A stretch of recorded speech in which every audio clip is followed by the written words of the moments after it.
Hello, magandang araw mga kababayan ko. So, bago tayo mag-start ng balik tayo sa normal reaction video, 'di ba?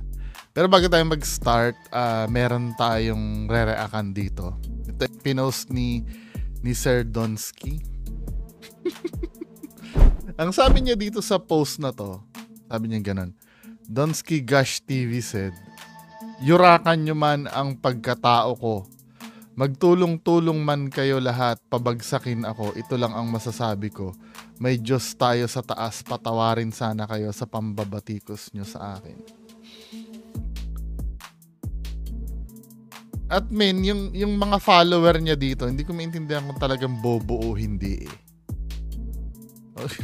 Alam mo yun, dinadamay pa yung Diyos. Unang-una, ikaw yung nag-public. Ikaw yun, ito yung nagiging problem kasi, no? I-address ko lang tong ano na to. Ang nagiging problem kasi, mga kababayan ko, valid yung criticism sa kanya. Ito nag-start tayo, sinabi natin, yung video mo fake. Diba? Ang gagawin niya, pepersonalin ka niyan. Proven na yan sa akin eh. Na personal na yan, katulad kay Sir Ed Calawag, yung itsura ni Sir Ed Calawag, pinuna, duwag daw si Sir Ed Calawag kasi kailangan may daladalang cameraman. Di ba, men? Hindi ko naiintindihan yun eh. Kung ano yung pinuna sa'yo kasi, Sir Donsky, yun yung sasagutin. Marami kang sinasabi sa kapwa mo, hindi ko naiintindihan to. Unang-una, ikaw yung dominante kasi ikaw yung malaki ang channel. Kung ano yung sasabihin mo, mas malaki ang reach mo kaysa sa amin. Habang nagla-live nga kami, iniinsulto nga eh. Maliit lang ang subscriber ni Bungo, hindi kayo sikat. Tapos men, ganito ang gagawin mo. Di ba? Marami kang ininsulto.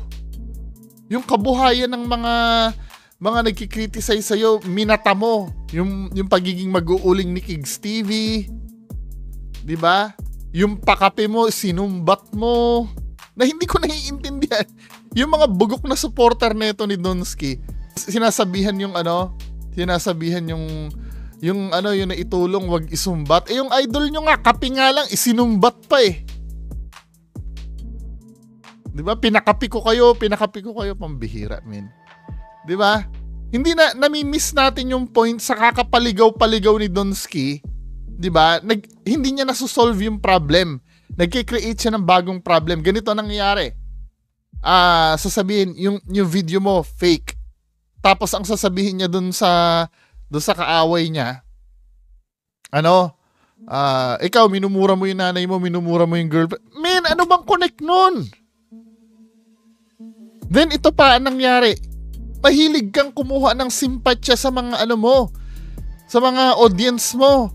Na supposed to be yung problem mo kila Johan, mga private yun eh. Hindi ka naman pinapatulan ng kahit ang sobrang sama ng loob sa iyo ng mga tao, hindi ka pinapatulan in public. Sino ang unang nagpa-public ng mga problem na ganyan? Si Ma'am Maggie kaya nag-live. Ano ba ang reason bakit nag-live si Ma'am Maggie? Kasi nga, binabanatan mo sa ibang tao ng palihim. Diba?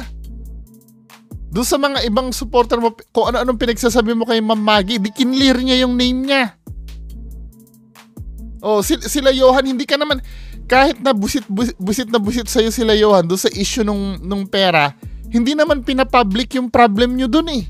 Ikaw yung una nagsabi na may paganyan-ganyan pa, ito yung gusto nilang mangyari, kaya ako sila hiniwalayan. Diba? Gumaganon-ganon kayo. Sinagot ka rin in public. Si Ma'am Parisiana, dinaan ni Ma'am Parisiana sa proper forum. Binaranggay ka. Anong ginawa mo? Pinablik mo si Ma'am Parisiana. Ka ng mga libelous statement.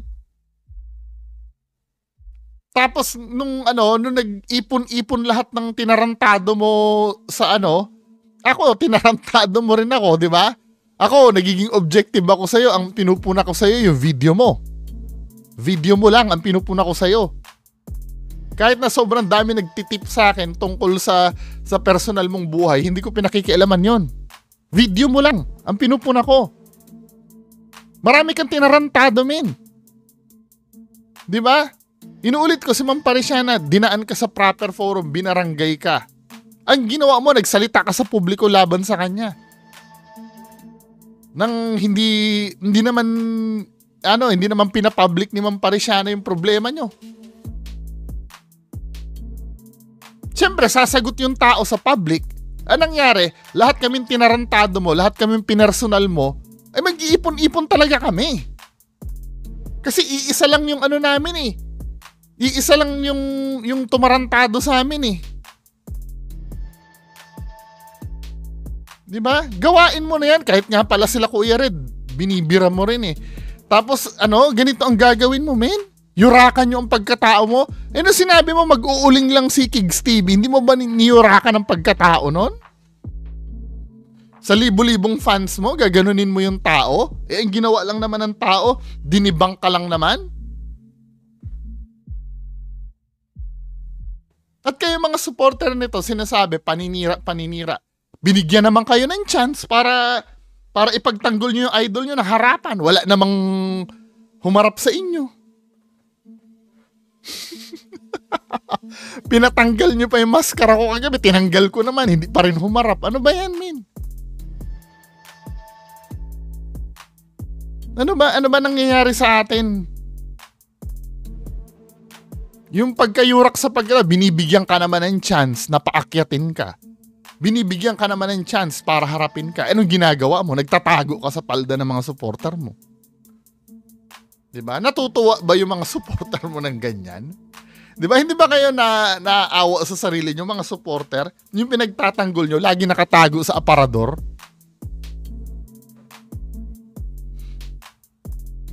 Lahat? Diba? Yung mga sinasabi nyo naninira, willing na willing humarap? Baka kayo mga supporter dyan, sabihan ko kayo ng hindi magaganda. Ahahamunin nyo ko ng harapan. Di ba?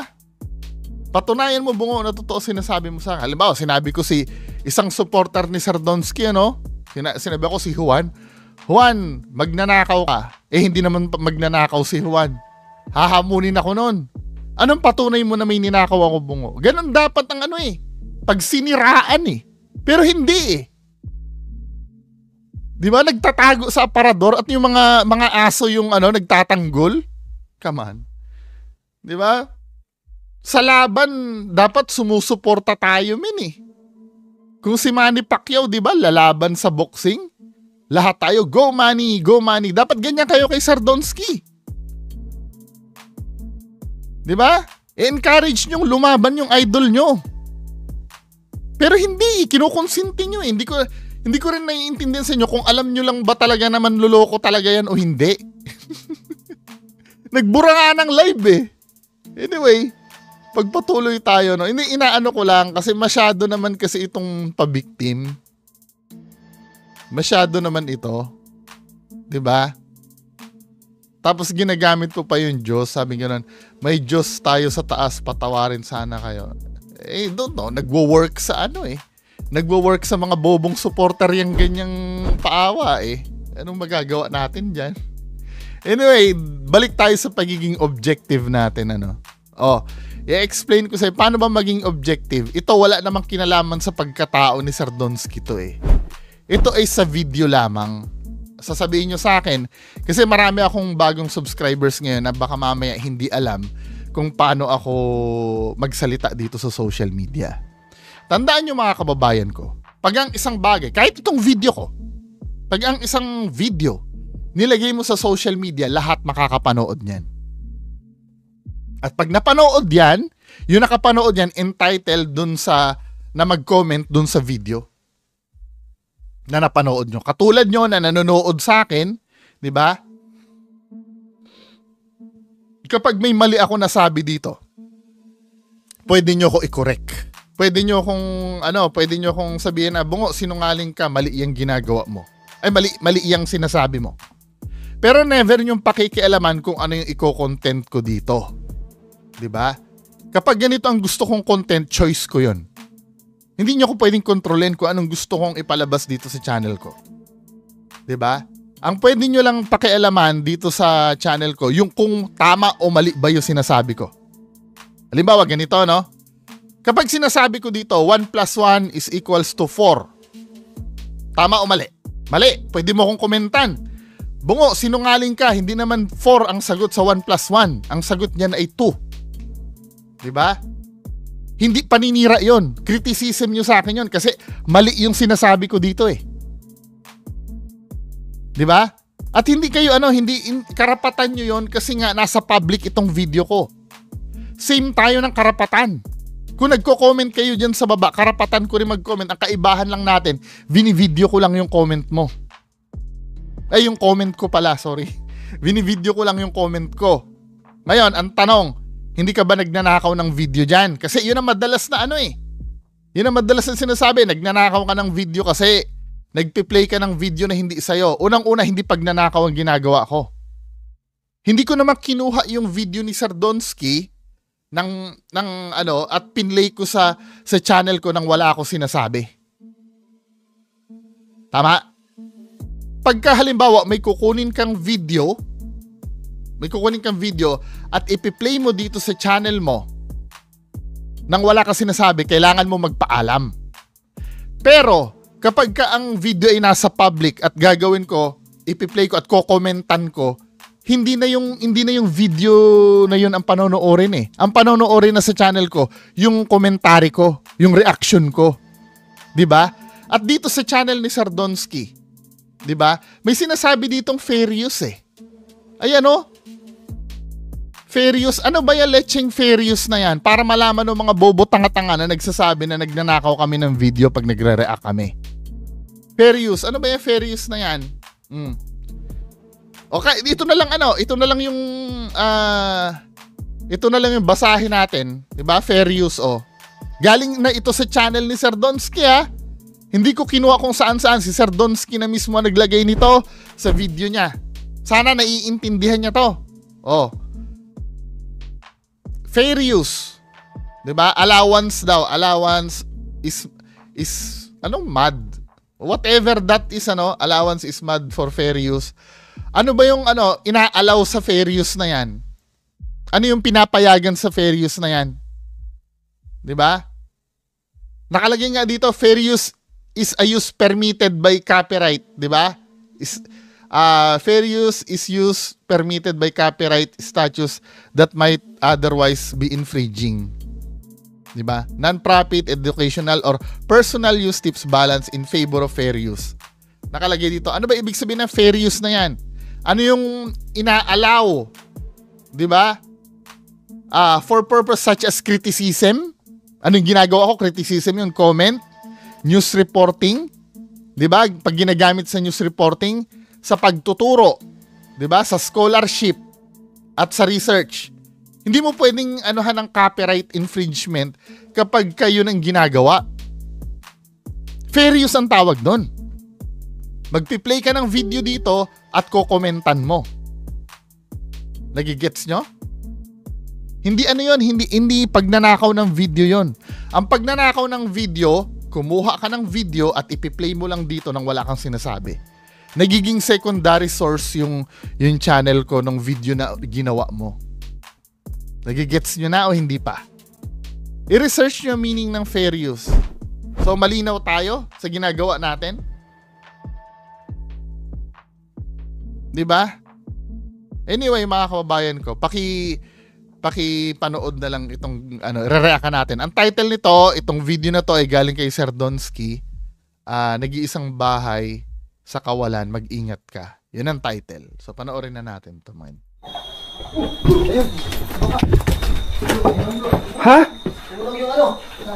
Hey guys, magandang gabi sa inyo lahat. Ito rin po si Donsky Gas TV. Andito ngayon tayo sa napaka-creepy na lugar dito sa Davao. Lugar to ni Real Ghost, guys. At ang kwento dito, meron daw duwende na gumagala sa bayan na to. At 50 years na daw itong abandonado. Adi, mula ng pagkatayo nito, 50 years na. At ngayon naging abandonado.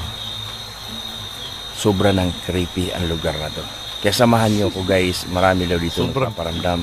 Meron pa nga ditong may nagbigti. papakita na duwende at yung kapre dyan sa puno ng nangka. Kaya kung gaano katotoo ang kwento na yan guys, samahan nyo ako sa exploration na to. Matutunghayan natin yan ang mundo na babalagan. Kaya tara. Get a little bit of gasoline. Welcome to another crime scene. So ayun guys, kasama natin ngayon si Kuya Red. Dito rin si Sarge Ghost TV at si Joseph Ghost TV at andito rin si Boy Balod. Andito tayo sa Mainit Davao guys. Ito yung lugar na napuntahan na ni Real Ghost. Ang kwento dito, meron daw duwende at sa puno ng nangka. Ayan ka, saan ba yung puno ng nangka? Langka.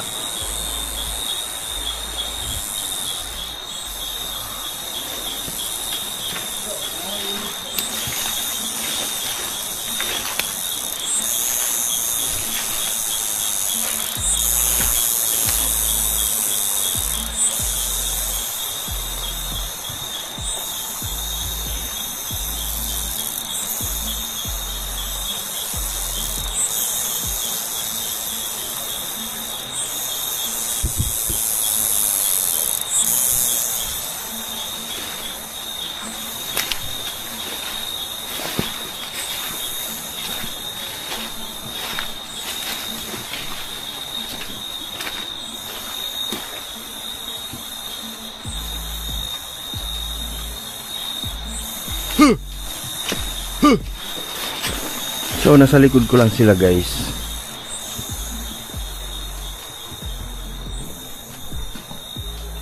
Ay my God.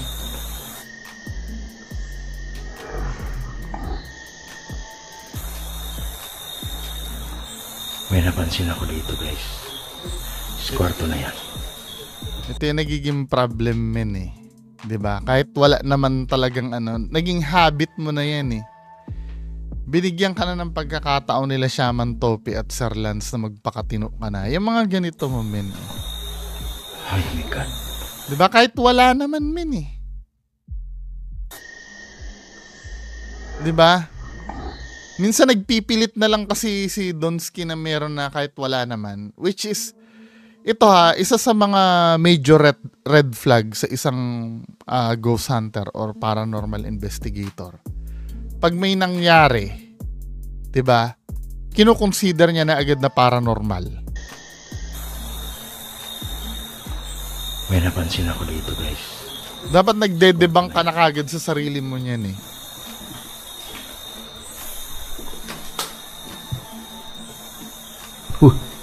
Diba? Yung mga ganyan. Wala, lahat itong ginagawa mo dito kumita namin eh.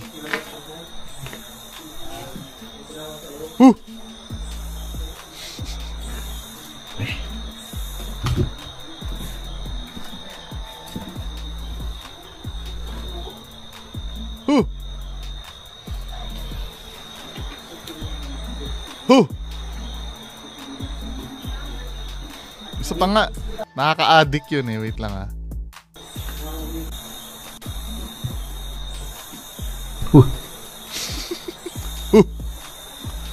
Forward na natin. Doon sa may nangyayari.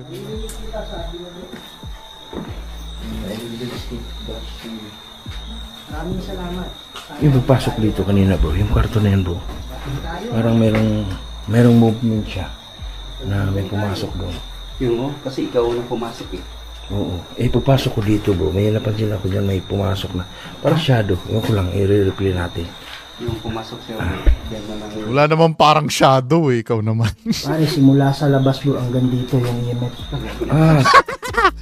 168.2 ano ba yan? Anong unit of measurement niyan? Micro Tesla? 168.2. I-convert nga natin sa milligauss yun. Tandaan nyo 20 milligauss lang yung yung full scale ng EMF meter. Kay Kuya Red 168.2 Kaya nga sinasabi ko sa inyo hindi reliable yung hindi reliable yung gumamit ng cellphone application. Tingnan natin yung converter, ano. Ilan yung ano ni Kuya Red dito? 168.2 ano microtesla. 168.2 microtesla. 168.2. 1,682 milligauss. Tignan nyo. Hindi pala, zoom natin. Ayan o. Ang 168.2 microtesla is equals to 1,682 milligauss. Ngayon, alamin natin yung pinaka-safe measurement ng ano. 1,600 milligauss ha. 1,600 milligauss. Ang pinaka-safe EMF reading.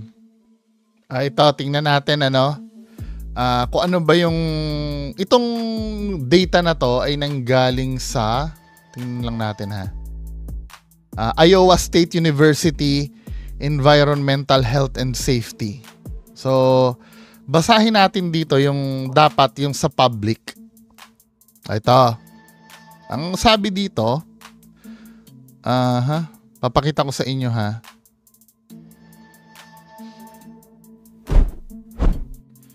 Sabi dito, the recommendation state that members of the general public should not be exposed on a continuous basis to electric field strengths exceeding 0.1 microtesla or 1 gauss or 1,000 milligauss. 'Di ba? Ito lang dapat yung sa general public, dito lang dapat may expose. Pero yung mga yung may mga electrical field personnel, 'di ba? Dapat nalilimitahan lang sila sa 5,000 milligauss. 'Di ba? General public dapat hindi normal yung 1,000 milligauss reading na 'yan. Sobrang taas niyan, men. Pwedeng yan kasi yung pwede mag-cause ng cancer yan, men eh. Pero just imagine dito sa reading ni Kuya Red, 168.2 microtesla. Pag kinonvert mo na milligauss yan, kasi ang unit nito nakalagay parang UT eh. 'Di ba? Tingnan nyo 168.2 microtesla ang reading. Tapos pag kinonvert mo na milligauss yan, 1,682. Sobrang taas naman yan. Tingnan nga natin yung reading sa sa planta ng kuryente. Wait lang, i-research natin, di ba? Ang mid to high levels pala, around 65 to 120 microtesla. Lang. Nakalagay dito ha. Dapat mangangati ka na daw niyan, men. Saan na ba yun? Pakita natin ha. Ito nga sa reading na 65 to 120 microtesla will make you mangangati ka na, magkakaroon ka ng cold chills, di ba? Minsan magkaka-blister ka na sa mouth at nose niyan. Kaya nga nagkakaroon ka dapat ng ganong simptomas eh. Pero ito si Kuya Red 168.2 microtesla, okay lang. Wala siya na-experience na kahit anong nararamdaman sa katawan. Nakikita nyo ba yan, men? Ayan Yan na yung mga simptomas na mararamdaman mo. Sa power plant, hindi mo naman mararamdaman yan eh. Alam nyo ba nung nasa Clark Air Base kami, tabi nun, power plant, wala namang kami feeling na ganyan. So, ibig sabihin, mas mababa dun ang reading nun. Samantalang dito pa nga lang, bogus na talaga itong reading na itong ni Kuya Red eh. 'Di ba? Ito, binabangga ko sa tunay na data kasi yung napapanood natin. Ano ba, mga kababayan ko, 'di ba? May expect nyo ba na maniwala tayo sa misleading data na na binibigay ng gadget ni Kuya Red? 'Di ba? Ito, tatanungin ko kayo, paninira ba 'tong ginagawa ko? Tinutulungan ko lang kayo na i-educate yung sarili nyo para hindi kayo maloko ng mga ganitong tao. Application lang ng cellphone yan eh. Hindi naman talaga yan yung ano, yung reading na ano, prone sa ano yan, sa misreading yan. Hindi naman naka-design kasi ang tablet kasi ito. Hindi kasi naka-design ang tablet, parang higanting cellphone lang kasi yan. Hindi naka-design ang tablet para ano, para mag-read ng mga ganyan data. Bro, ang normal niya is 40 pababa ba eh? Oh, 160 na bro. 67, no? Kanina, Normal daw 40 pababa. Ano, 40 milligauss? Normal sa'yo yon? Tingnan nga natin. 4 milligauss yata ang ano ang 40. Tingnan natin ang normal normal EMF reading.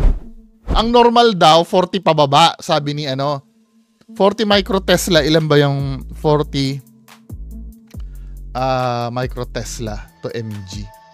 Tingnan natin 40 microtesla convert. 400 milligauss, normal sa'yo yun, Kuya Red. Ay, hindi nyo pala nakikita, sorry. Ito. Ang sinasabi ni Kuya Red, 40 microtesla daw ang normal.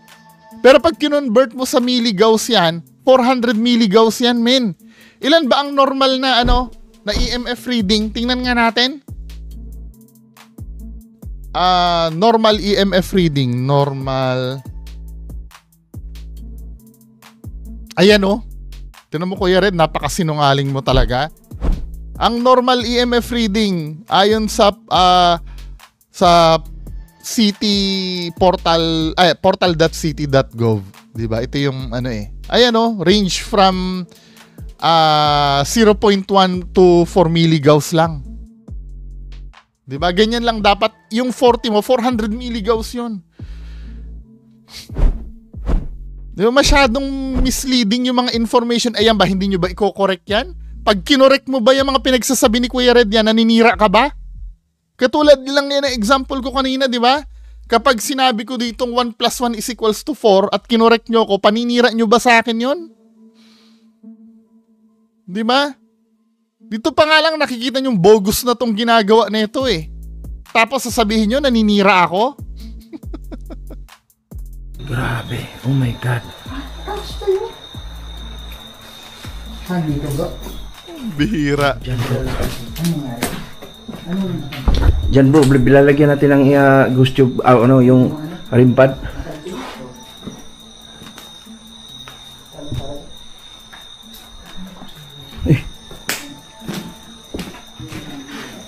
Madami namang madami naman nag-i-sponsor, hindi bumili ng gamit na matino eh. Panginoon, bro, sabi niya Panginoon. Mas maganda kasi yung mas maganda kasi nga naman yung binubuga ng ghost tube. Kasi sa ghost tube, pwede kasing pwede mo kasing gawa ng istorya. Kasi may word na binubuga ang ghost tube. Katulad niyan, sinabi ng ghost tube niya, Panginoon. Siyempre, pwede niya nang gawa ng istorya yan. Panginoon, bro, sabi niya Panginoon.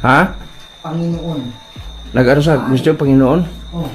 Balub, ikaw mami, Yung tikbalang na tutok mo lang doon sa rimpad maglalapag ako ng rimpad dyan sa kwarto na yun. Ito.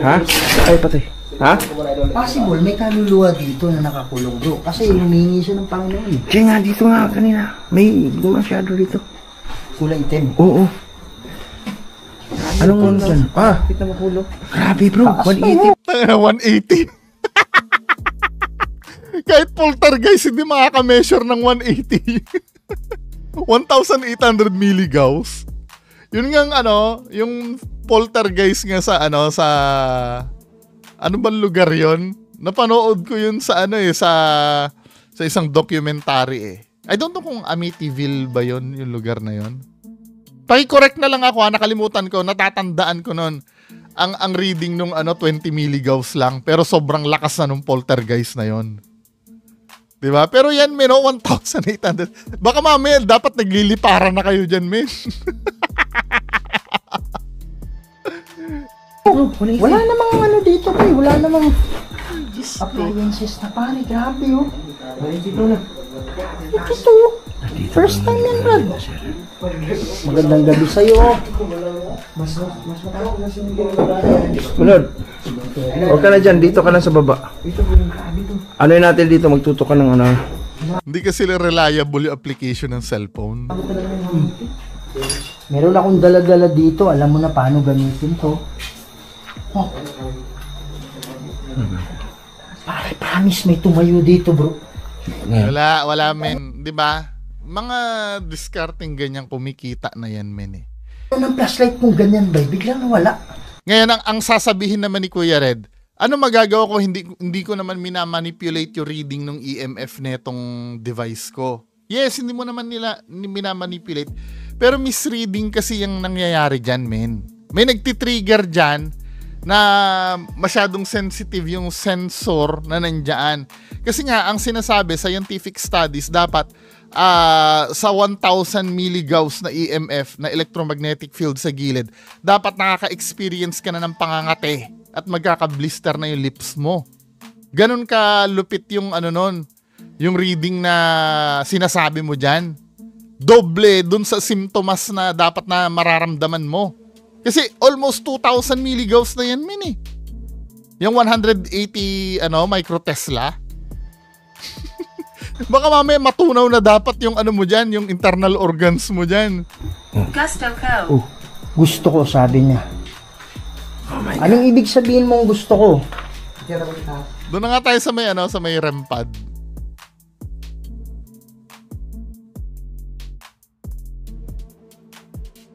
Chill natin. Okay. Bro, andito yung dalawa. So yun, si Balot nandito. Huwag lang kayo muna akyat, bro, ha? Oo. Okay, mag-ano tayo. Bro, paano masabi yan? 30 na lang.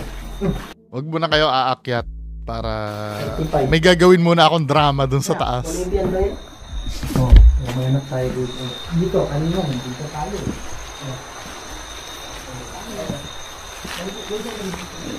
Ano daw yung ano mangga. Ihiwalay si Donsky, kailangan gumawa niya ng sarili niyang eksena para may flavor yung video.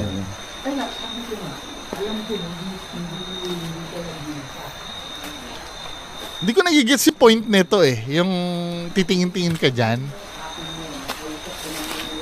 Ano bang purpose niyan?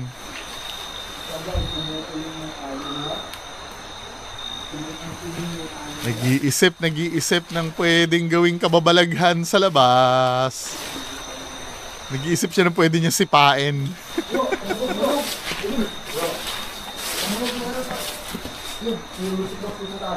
Ha? Tumunog. Pangalawa. Tumunog sa taas. Tumunog sa taas. Pangalawa po. Dalawang bisis. Tumunog niya na ba? Dalawang bisis. Oh. Tumunog sa taas pero ito yung nakakapagtaka. Rewind natin. So may REM pad pala kayong sinet up sa taas. Tama? May REM pad. Ito to. So may music box pala siya na sinet up sa taas. Papakita muna natin na. Iwan ko niya. Yun ko, bro, ha? Sige, daan ka muna, bro, kasi tutunog to pag ano eh. Daan. Sinet up. Tutok natin sa kwarto na yun, guys. At yun natin to, dito. Ayan. So, bro, nakauna yun, bro. At wala silang iniwan na camera, ha? Wala silang iniwan na camera. Kasi ganito, as per Sir Lance, Flashlight Manila, magiging valid yung claim niyan pag may iniwan kang camera. Actually, kahit iniwanan mo pa nga ng camera yan, may pa rin yan eh, may debunking ka pa rin dapat na gagawin dyan eh. Kasi ang ghost hunting talaga, hindi ka dapat maniniwala agad-agad. Kahit na hanggang sa ma-exhaust ka na sa kakapaliwanag. Pero ang ginagawa na itong mga to, magsiset up siya ng music box dyan, then pagdating dito, di ba, bababa siya dito.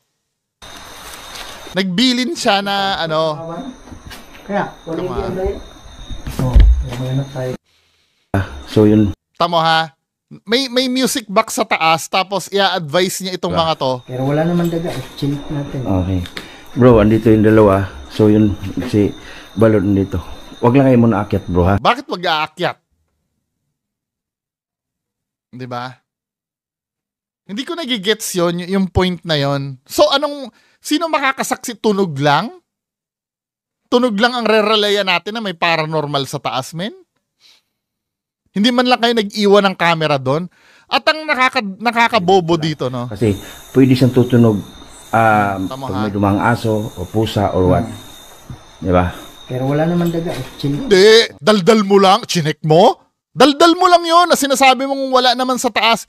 Ito nakakapagtaka, ano? Nandito sila sa baba, pero itong nasa harapan nila, nagagawa nilang set-upan ng camera, which is useless. Ang sineset-upan nyo dapat ng camera, yung gadget na walang bantay. Nagigets nyo mga kababayan ko? Yung gadget na walang bantay, ang sineset-upan nyo ng camera, yung gadget na nandyan naman kayo lahat.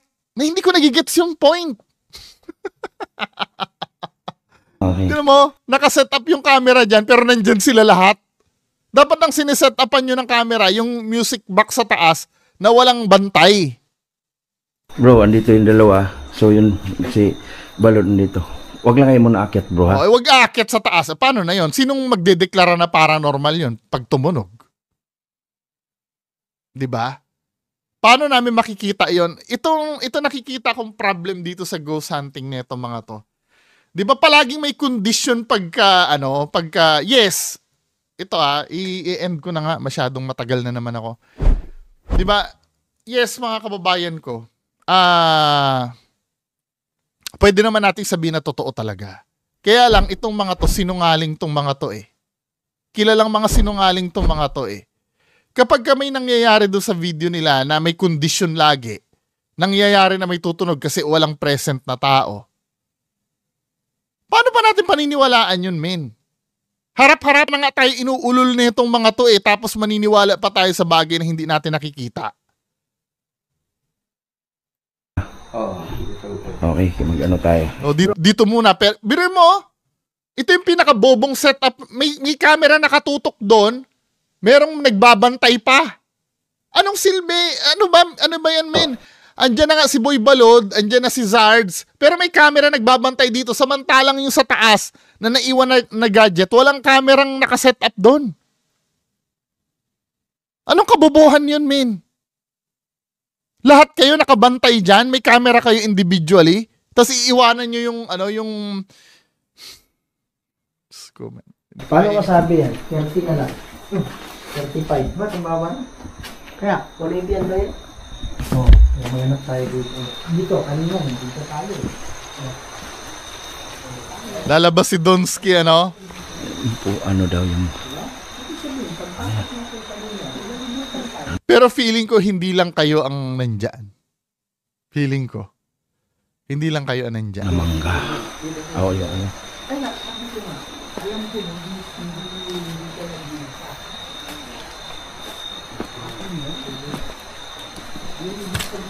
Tamo, parang may hinihintay lang siya dito sa labas eh. Men eh. May hinihintay lang si Donsky sa labas eh. Tapos tinitingnan-tingnan niya yung sa taas oh. Siguro signal na yun na patunugin mo na. Pag nag-flashlight ako sa taas at naaninagan mo, patunugin mo na. Oh, na-flashlightan niya na sa taas ano? Pero wala naman siyang ginagawa dito sa labas.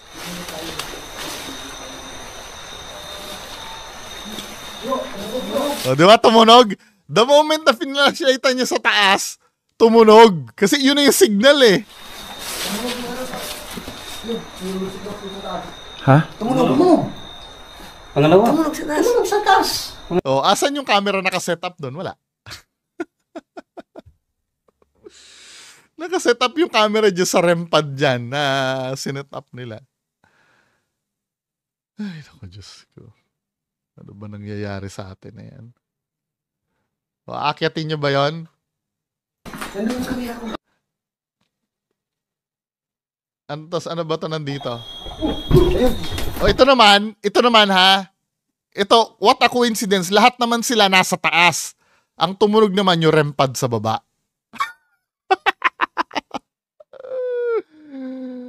Ay, naku. Diba? Tumunog yung ano? Ay guys, Ay, Diyos ko.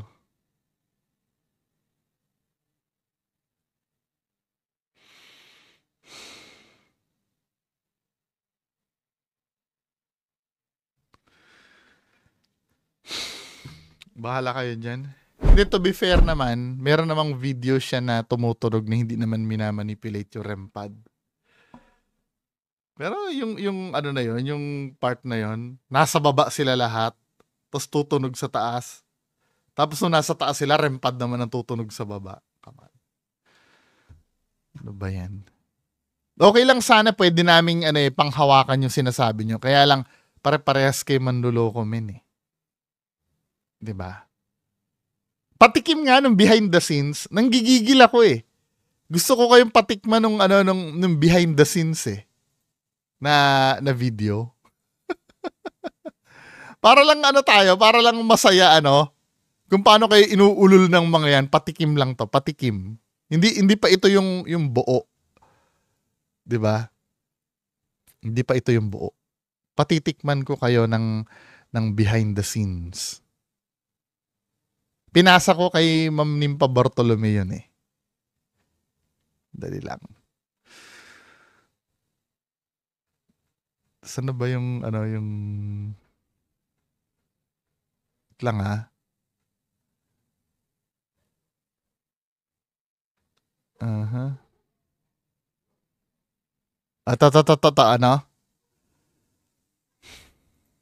Patikim lang no. Kasi baka mamaya may hindi naniniwala do sa behind the scenes eh. Paano ba i-play ito? Pakita ko sa inyo. Di ba? Habang nagmi-meeting kayo dyan, men. Boy, sagot. Di ba? Ayoko muna iparinig. Ayan sila reborn, no? Yan lang muna papakita ko sa inyo. Sounds. Pag-intro gina mo. Betul ba? Pag-dire lang ka. Di ba? Nag-i-instruct ang Bisaya kasi eh. Di ba? Durug ang karir nyo pag humarap kayo sa akin. Mga animal kayo. Anyway, yan lang po muna. Maraming salamat. Bye-bye.